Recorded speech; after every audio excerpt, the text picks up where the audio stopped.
Lal Bazaar, directed by Sayantan Ghosal, written by Rangan Chakravarty, starring Kaushik Sen, Harshita Bhatt, Dibyendu Bhattacharya, Gaurav Chakravarty, Saurseni Maitra, Subrat Dutta, रंजिनी चक्रवर्ती आदि आदि। इसके ट्रेलर में अजय देवगन जी ने अपनी आवाज़ दी थी और ऑब्वियसली उसी वजह से मैंने ये सीरीज़ देखी है। नहीं तो आजकल तो इतनी सारी वेब सीरीज़ आते जा रही है, अलग अलग इतने सारे OTT प्लेटफॉर्म्स है, हर जगह पर अलग अलग प्रकार की वेब सीरीज़ आ रही है, तो सबको देख पाना तो संभव ही नहीं है, इम्पॉसिबल है। तो लाल बाजार 7 दिन पहले यानी 19 जून को 4 भाषाओं में ZEE5 ऐप पर रिलीज हुई। इसकी मूल भाषा बंगाली के साथ में हिंदी, तमिल और तेलुगु, इन 3 भाषाओं में इसे डब भी किया गया है। लगभग 45 मिनट के यानी पौने 1 घंटे के इसमें 10 एपिसोड्स हैं। मैंने ऑब्वियसली इसका हिंदी वर्जन देखा, डब्ड वर्जन देखा, और इसलिए इसके जो डायलॉग्स थे वो सुनने में काफ़ी मतलब फेक लग रहे थे। रियल लोकेशंस पर बोले गए हैं ऐसा नहीं लगता है, जैसे कोई हमारे कान में आकर फुसफुसा रहा है ऐसा लगता है, क्योंकि बाद में अलग से स्टूडियो में वो डायलॉग्स बोले जाते हैं तो वो रियल लोकेशन पे बोले गए हैं ऐसा लगता ही नहीं है। साथ में ही कुछ कैरेक्टर्स जो वॉइस एक्टर्स थे, वॉइस आर्टिस्ट है, उनकी आवाज़ भी कुछ कैरेक्टर्स को सूट भी नहीं हो रही थी। तो ZEE5 को डबिंग पर थोड़ा सा ध्यान देना चाहिए। इसके साथ में ही जो ZEE5 का उनका मोबाइल ऐप है उसको भी उन्हें इम्प्रूव करना चाहिए। बहुत सारे प्रॉब्लम्स आते हैं, उसका जो इंटरफेस है वो भी इतना यूज़र फ्रेंडली नहीं है। कई बार कोई एपिसोड हम देख रहे होते हैं तो ऑटोमेटिकली वो शुरुआत में पहुंच जाता है, अचानक से शुरुआत से शुरू हो जाता है, ट्राइंग टू फॉल बैक वगैरह ऐसा कुछ वो पॉपअप मैसेज आता है। इसके साथ में ही बफरिंग का भी बहुत स्लो चलता है।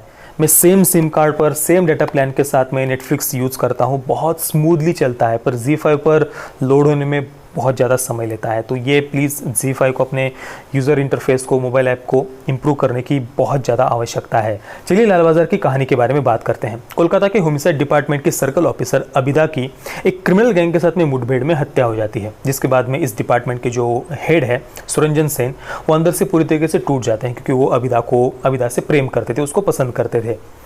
और इस मुठभेड़ के बाद में वो उस क्रिमिनल गैंग का इनकाउंटर भी कर देते हैं, जिस वजह से उन पर इंटरनल इंक्वायरी चल रही होती है। इन सब बातों की वजह से वो अंदर से पूरी तरीके से टूट जाते हैं। शराब वगैरह भी वो ज़्यादा पीने लगते हैं, वो भी खास तौर पर देसी शराब।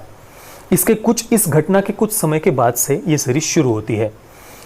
फिर हमें दिखाया जाता है कोलकाता का वाटगंज पुलिस स्टेशन, वहाँ पर एक सबीर अहमद नाम के एक नए पुलिस ऑफिसर को उस थाने की जिम्मेदारी मिलती है।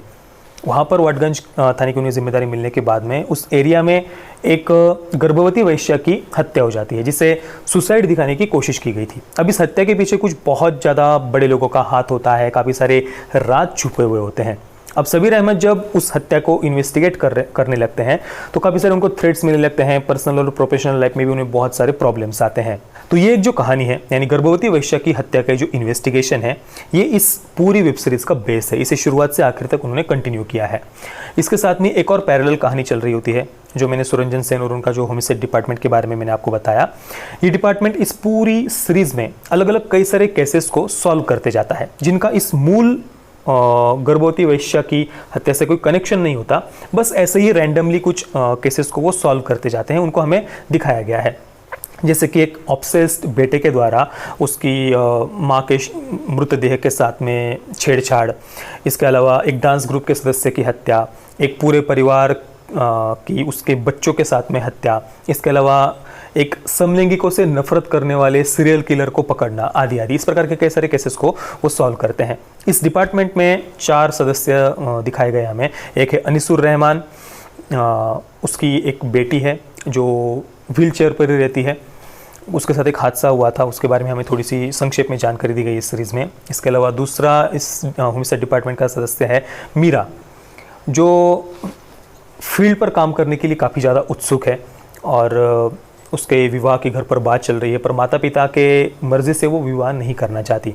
इसके बाद में कॉमेडी के लिए एक कैरेक्टर उन्होंने ऐड किया है, गौरव विश्वास नाम का, जो अपनी सेक्सुअल फैंटेसीज़ में ही हमेशा खोया रहता है। अपनी पत्नी के साथ में भी वो इसी प्रकार की कामुक बातें करता रहता है, डिपार्टमेंट में भी ऐसे ही चीप जोक्स वो हमेशा बोलता रहता है। चौथा इस डिपार्टमेंट का सदस्य है रिजू बासु, जो नया नया इस डिपार्टमेंट में ज्वाइन हुआ है और वो मीरा से प्रेम करता है। अब ये होमिसाइड डिपार्टमेंट जिन केसेस को सॉल्व करता है, उनका उस गर्भवती वैश्या की केस के साथ में डायरेक्टली कोई कनेक्शन नहीं होता, पर इस होमिसाइड डिपार्टमेंट के जो हेड है सुरंजन सेन, उनका उस गर्भवती वैश्या की केस के साथ में कुछ कनेक्शन होता है। अब वो कनेक्शन कैसे है कैसे नहीं है, ये जानने के लिए आपको इस सीरीज़ देखनी पड़ेगी। इन सब के अलावा मंसूर, गौरदत्त, इन जैसे कुछ corrupt police officer, bad cops भी इसमें दिखाए गए हैं। इनके अलावा एक गाजी नाम का एक मेन विलन भी है सीरीज़ में। तो ये लगभग पूरे कैरेक्टर्स के बारे में मैंने संक्षेप में आपको जानकारी दी।